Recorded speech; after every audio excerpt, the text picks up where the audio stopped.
बड़ा खुलासा हुआ है। अतीक से पहले मुख्तार के गैंग से भी जुड़ा था गुड्डू। बबलू श्रीवास्तव गैंग से भी जुड़ा था गुड्डू मुस्लिम। राजूपाल हत्याकांड में भी अतीक के साथ था गुड्डू।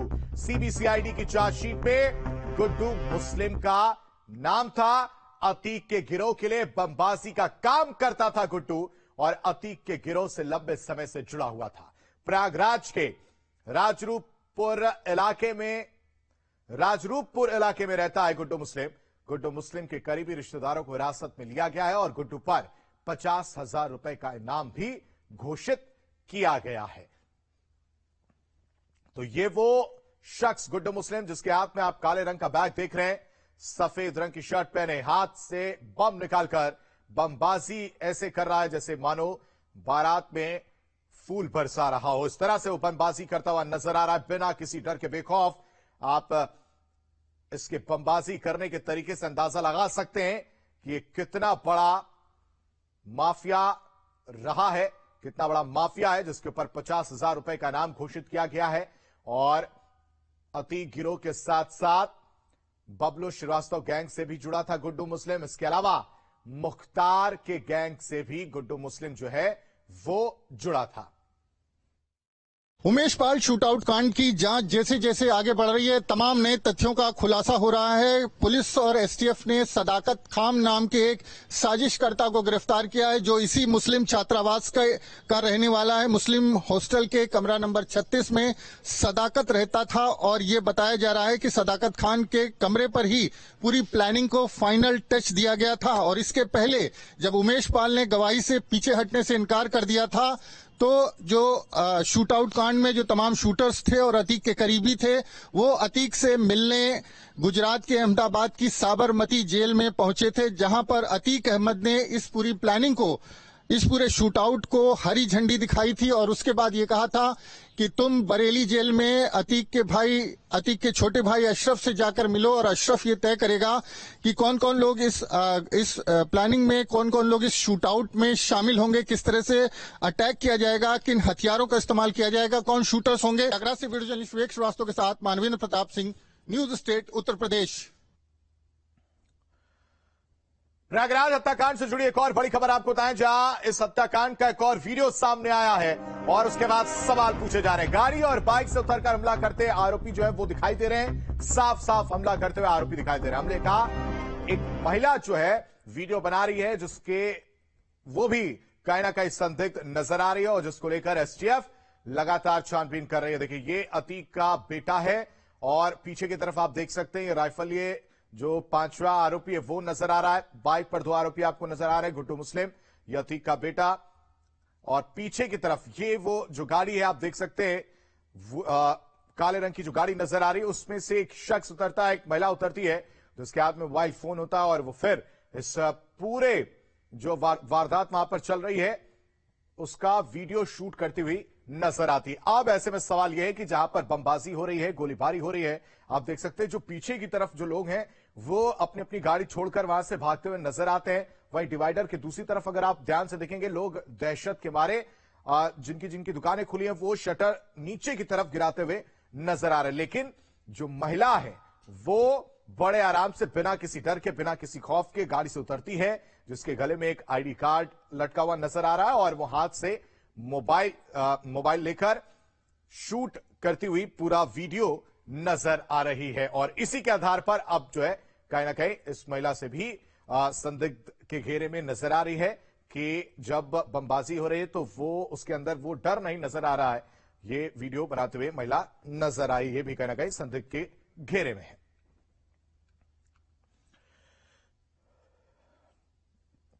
चौबीस फरवरी 2023 ये वो तारीख है जब प्रयागराज में दिल दहला देने वाली वारदात हुई।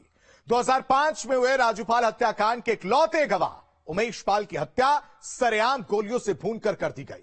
दिन दहाड़े हुई इस वारदात ने इलाके में सनसनी फैला दी, जिसके बाद से ही कातिलों की तलाश जारी थी और फिर 72 घंटे के अंदर इस हत्याकांड से जुड़े पहले किरदार तक कानून के हाथ पहुंचे।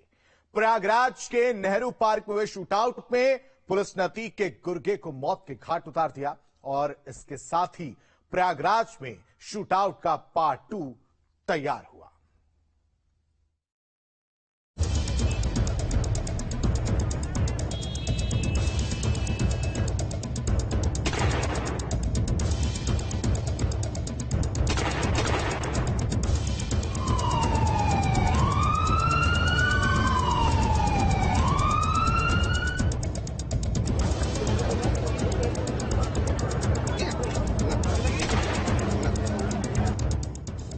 इनकाउंटर होने से मुझे बड़ी तसल्ली है।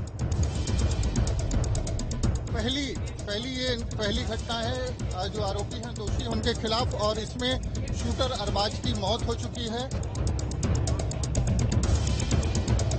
अब ऐसा ही आगे करते रहें, मैं यही उनसे कल्पना करती हूँ। उस दिन मैंने सुना कि मैं जितने दुश्मनों ने ये कांड किया, हत्यारों ने, मैं उनको मट्टी में मिला दूंगा।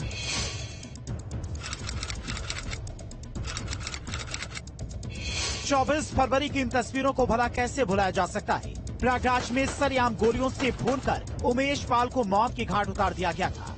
गोलियों की तड़तड़ाहट से गली गूंज उठी थी। धुआं धुआं हो उठा था प्रयागराज का वो इलाका। हथियारों से लैस बदमाशों के निशाने पर थे राजू पाल हत्याकांड के इकलौते गवाह उमेश पाल। और फिर गोलियों की आवाज और बम के धमाके में उमेश की चीखें दबकर रह गईं। उमेश पाल, जो कि 2005 के राजू पाल विधायक हत्याकांड का गवाह थे, उनकी बर्बर हत्या गाड़ी सवार बदमाशों ने असलाह एवं बम इत्यादि चलाकर की थी। प्रयागराज में हुई इस बमबाजी और गोलाबारी में उमेश पाल की मौत हो गई। ये एक वारदात इलाके में दहशत का सबब बन चुकी थी। दिन दहाड़े हथियार और बम से लैस बदमाशों ने कानून को धता बताते हुए वारदात को अंजाम दिया। सरेआम उमेश पाल को मौत की घाट उतार दिया गया। बस तभी से एक एक गुनहगार के लिए सजाए मौत की मांग उठाई जाने लगी। कम से कम उन्हें सबक तो सिखाएं, कम से कम वो किसी प्रकार से इस तरह से खत्म हो। अच्छा किया, सजा नहीं दिया है, उन्हें सजाए मौत दिया, ये बहुत अच्छी बात किया उन्होंने। अब मुझे विश्वास हो रहा है कि वो मेरे आगे सब अच्छा करेंगे।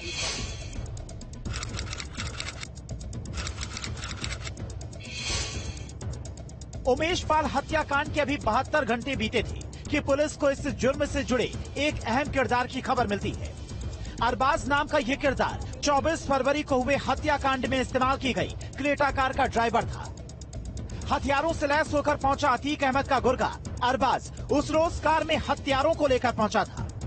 उमेश पाल पर ताबड़तोड़ गोलियां बरसाने में उसका भी हाथ था और फिर वो अपने साथ हथियारों को लेकर फरार हो जाता है। देख सकते हैं कि जिस तरह से एनकाउंटर हुआ था वहां पर नेहरू पार्क में, उसके बाद अरबाज को मृत घोषित कर दिया गया। उसकी बॉडी मर्चरी में ले जा रहे हैं। तो जिस तरह से एनकाउंटर हुआ था, जिस तरह से पूरी घटना घटी थी, उसके बाद से पहली घटना है जो आरोपी हैं दोषी उनके खिलाफ, और इसमें शूटर अरबाज की मौत हो चुकी है।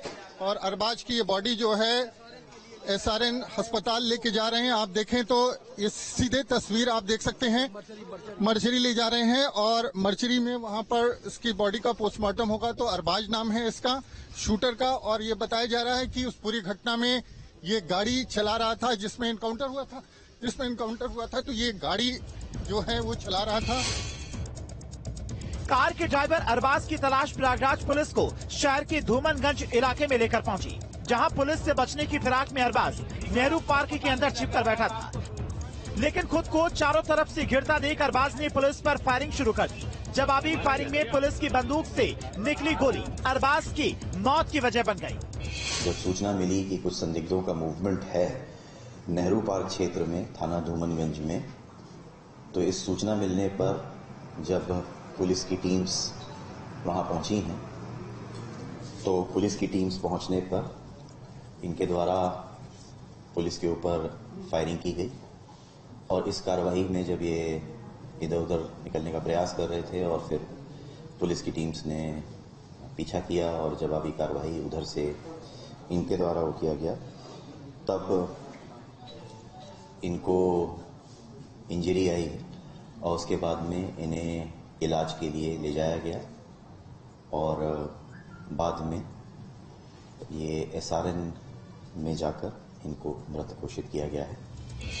कानून से बचने की फिराक में अरबाज नेहरू पार्क के अंदर छिपकर बैठा हुआ था, लेकिन 72 घंटे के अंदर ही हत्याकांड में शामिल रहे अरबाज की मौत बनकर पुलिस पहुंची। सीने और पैर में लगी गोली अरबाज की मौत की वजह बन गई।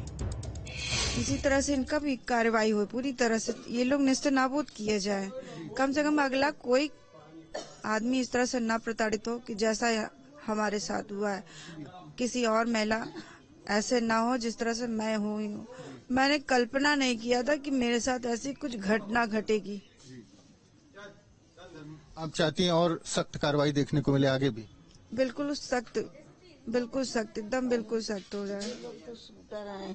मेरा बेटा तो सज्जन था, एक न्याय की लड़ाई लड़ रहा था कि मुझे न्याय मिले, हाँ, तो उसको शूटरों ने चढ़ के मारा। बस 72 घंटे के अंदर ही उमेश पाल के हत्यारों में एक शातिर अपराधी को मौत के घाट उतार दिया गया। पुलिस के साथ हुए एनकाउंटर में हत्यारों की कार के ड्राइवर अरबाज की मौत हो गई। इसके साथ ही इस हत्याकांड के गुनहगारों को पुलिस की तरफ से पहला सबक दे दिया गया है।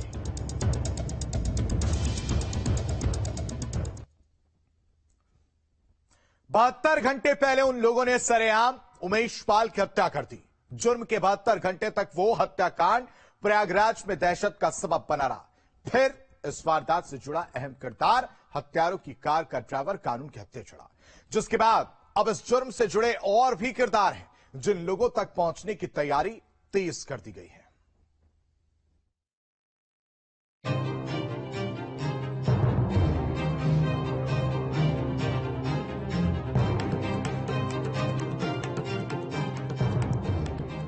चौबीस फरवरी की शाम प्रयागराज में हुए हत्याकांड के बाद से ही इलाके में दहशत थी। सरेआम उमेश पाल को मौत के घाट उतार दिया गया। गोलियों की तरतराहट और बम के धमाके में पूरा इलाका धुआं हो गया। इस वारदात के 72 घंटे के अंदर हत्यारों को मौका वारदात पर लाने वाले ड्राइवर अरबाज तक पुलिस पहुंच गई। आप लोगों ने देखा होगा सीसीटीवी फुटेज में, ये जब मेन ड्राइविंग सीट पे जो गिफ्ट है फायरिंग करते हुए नीचे उतरा है, तो उसके बाद एक व्यक्ति गाड़ी में बैठ के उस गाड़ी को चला के और उसको यू टर्न लेके आके दूसरी साइड में खड़ा किया है और यू टर्न लेके आके दूसरी साइड में खड़ा करके फिर सभी अपराधियों को बैठा के गया है। तो जो ड्राइवर गाड़ी को यू टर्न लेने में और लेके आगे जाके पलटने में था, वो गाड़ी ड्राइव ये कर रहे थे। इसके केवल ड्राइविंग थी, ये उसमें वेपन के साथ सभी टीम के साथ सम्मिलित था और क्योंकि पलटा है, इसके पास से एक 32 बोर की पिस्टल मिली है और 4 जिंदा कारतूस हैं। 50,000 का इनामी अरबाज उस रोज शूटर्स की कार चला रहा था। फायरिंग के वक्त उसके हाथ में बंदूक थी। 24 फरवरी के दिन अरबाज ने भी मर्डर में हत्यारों का पूरा साथ निभाया। अरबाज की मौत के साथ ही इस केस में अतीक अहमद का कनेक्शन मजबूत हो गया। सामने आया कि अरबाज काफी वक्त से अतीक के परिवार की गाड़ियां चला रहा है। अरबाज के परिवार के और लोग भी अतीक के घर काम कर चुके हैं और अरबाज खुद भी अतीक अहमद के करीबियों में शामिल था। जो क्रेटा कार व्हाइट कलर की देखी गई थी, ये अरबाज ही उस गाड़ी को चला रहा था और इसके बारे में बताया जाता है कि ये सल्लाहपुर का पूरा मुफ्ती थाने का रहने वाला है। अतीक अहमद परिवार से इसकी नजदीकियां भी सामने आ रही हैं। कहा जा रहा है कि अरबाज के परिवार के लोग अतीक अहमद के यहाँ गाड़ियां चलाते थे और ये अतीक अहमद के टच में था, इस तरह की बात सामने आ रही है। तो ये पहली बड़ी कार्रवाई पुलिस की पहली कह सकते हैं इस पूरी घटना में जो कार्रवाई है पुलिस की, वो देखने को मिली है। और जिस तरह से आश्वासन दिया गया था पीड़ित परिवार को और मुख्यमंत्री ने खुद कहा था कि सख्त कार्रवाई होगी, उसकी पहली यहाँ पर आज बानगी देखने को मिली है। जो गाड़ी चला रहा था अरबाज, जो अरबाज नाम का शूटर था जो गाड़ी चला रहा था पूरी घटना में, वो पुलिस ने ढेर कर दिया है। उमेश पाल हत्याकांड में अरबाज ने हत्यारों का बराबर साथ निभाया। गाड़ी चलाने के अलावा अरबाज ने फायरिंग भी की। उमेश पाल के हत्यारों में अरबाज भी एक अहम कड़ी था, जिसको पुलिस ने एनकाउंटर में ढेर कर दिया है। लेकिन इस जुर्म से कई बड़े किरदार और हत्याकांड के दूसरे मास्टरमाइंड हैं, जिनके इर्द गिर्द घेराबंदी अभी की जा रही है। जो कॉन्स्पिरेसी में एक व्यक्ति सम्मिलित हैं, सदाकत खान सन ऑफ शमशाद खान, 12 थाना गहमर जनपद गाजीपुर के। इनकी करीब 27 साल के आसपास उम्र है और इनकी पूछताछ की जा रही थी। इनिशियली इन्हें अरेस्ट किया गया और मतलब इनको पूछताछ हेतु लाया गया और इनको एसटीएफ के द्वारा लाया गया था। फिर इनसे पूछताछ हुई। उनका जो मुस्लिम हॉस्टल के अंदर कमरा है, उस कमरे के अंदर साजिश की बात इनके द्वारा बताई गई है। एनकाउंटर के साथ उमेश पाल के परिवार ने राहत की सांस ली है। उमेश के गुनहगार की मौत के साथ ही अब परिवार को उम्मीद है कि हत्याकांड से जुड़े बाकी किरदारों को भी उनके जुर्म की सजा दी जाएगी। हम पहले भी कह रहे थे कि मुझे मुख्यमंत्री के ऊपर पूरा भरोसा है और भरोसा रखेंगे, उस भरोसा का वो हमें फल देंगे। हाँ, उनके ऊपर पूरा भरोसा। जैसे मेरे बेटे को मार के भागे हैं, अगर पकड़ जाएंगे तो पकड़ लेंगे, नहीं पकड़ भागेंगे तो काउंटर ठोकेंगे।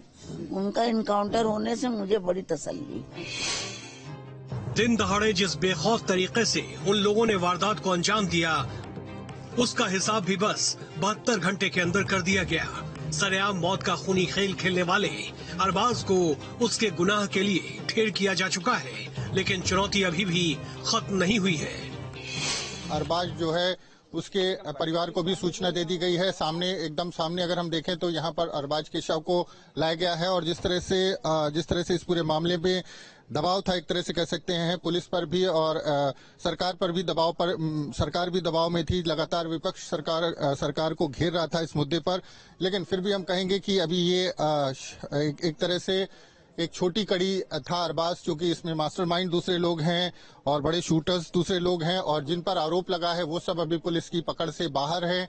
तो निश्चित तौर पर चुनौतियां खत्म नहीं हुई हैं, लेकिन कह सकते हैं कि लगातार प्रयास पुलिस की तरफ से आरोपियों की धरपकड़ के लिए किया जा रहा है और एसटीएफ की तमाम टीमें जो हैं वो अलग अलग इलाकों में छापेमारी कर रही हैं। अभी भी इस जुर्म से जुड़े कुछ और किरदार हैं जिनकी सच्चाई सामने आना बाकी है। बस 72 घंटे के अंदर ही इस जुर्म से जुड़े एक किरदार को एनकाउंटर में मार गिराया गया, लेकिन हत्या में शामिल और भी शातिर हैं जिनको उनके गुनाह की सजा देना बाकी है। उमेश के वो हत्यारों जिनके इशारों पर अरबाज ने प्रयागराज में खूनी खेल खेला, अभी भी आजाद है और उनकी तलाश अभी भी जारी है। क्राइम कंट्रोल के लिए प्रयागराज से मानवेंद्र प्रताप सिंह के साथ